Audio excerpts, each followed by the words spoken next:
As a team playing youth football, we have all imagined our life as a professional academy footballer. What it feels like training in the best facilities against the best kids in your age in the world. What it feels like to just kick a ball around with a proven pathway to a pro contract and that be your only worry.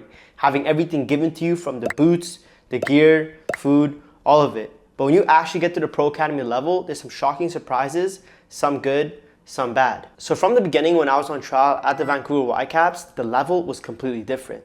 Right away when I got into rondos, the ball was moving so fast. It was a 4v2 and just one touch, boom, boom, boom, getting zipped around.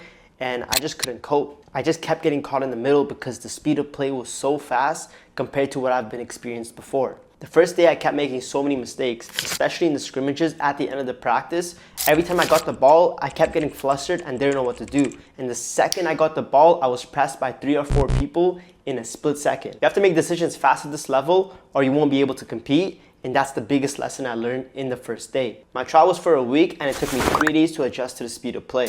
On the 3rd day, I finally got the hang of it. Whenever I got the ball, I knew what to do. I knew how fast the speed of play was and I started to stand out. My biggest takeaway from the first week on trial was understanding how good these players simply are, because when you think about it, you're competing with the 18 best footballers for your age group in the country. And especially being in Canada, there's only 3 professional academies in the whole country. The second point, tied back to the first, is simplicity. The biggest misconception that players have is that you need to be doing rainbow flicks, 1,000 step overs to beat players in order to stand out. Yes, these moves have their time and place, but most of the game is just 1 touch, 2 touch, 3 touch. The ball moves way faster than the player, even like they said in the movie Goal. What did you learn?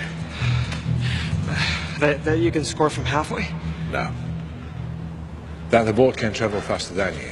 And at this level, they understand that. Even in the professional game, most of the game is 1 touch, 2 touch. They move the ball around, they expose space just through passing and receiving the ball. Especially when you're playing in game, the ball's moved around with efficiency and every pass has a purpose. There was actually this player at the academy who all he did was just play 1 touch, 2 touch football. He was a 6 at the time and he was the most simple footballer I've ever seen, but he never lost the ball, and that's what made him stand out. Think about it. Imagine you're the 6, you get the ball, you switch it, get it back, switch it, and you move it at such a fast speed, playing such simple football, and you make no mistakes. By simple football, I don't mean you don't take chances, you do, but you just don't overcomplicate the game. And that player right now is playing for a Canadian Premier League club and is a professional.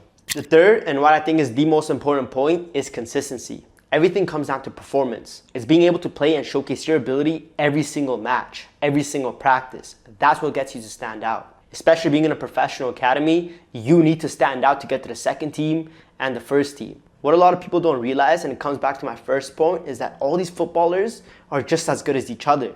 They're all the top footballers in the country, in the area. That's why they're at a professional academy. Each footballer can do what the other can in their position. Everyone could do the double step over. Everyone could do the rainbow flick. But what makes you stand out is being able to efficiently do it day in and day out consistently. That game time is rewarded by you getting called to the age group above, playing game in and game out, playing 90 minutes, and overall cementing yourself in the academy. Fourth point is that this lifestyle isn't for everyone. Being in a professional academy, you have to be super disciplined. You have school, and you have training on top of that. And most of the time, these players that are coming out of province, out of state, they have to live in a building house. So they're living away from home, and each day they get an itinerary on where to be and what to do. It's a big sacrifice, and unfortunately, not a lot of people are willing to make that sacrifice to make their dream come true. What a lot of footballers do when they get cut is because since they feel like they've been restricted their whole time for a couple of years being in the professional academy, now they feel like they have this freedom all of a sudden, and they just let themselves go. That's why a lot of footballers, when they get cut from professional academies, never make that bounce back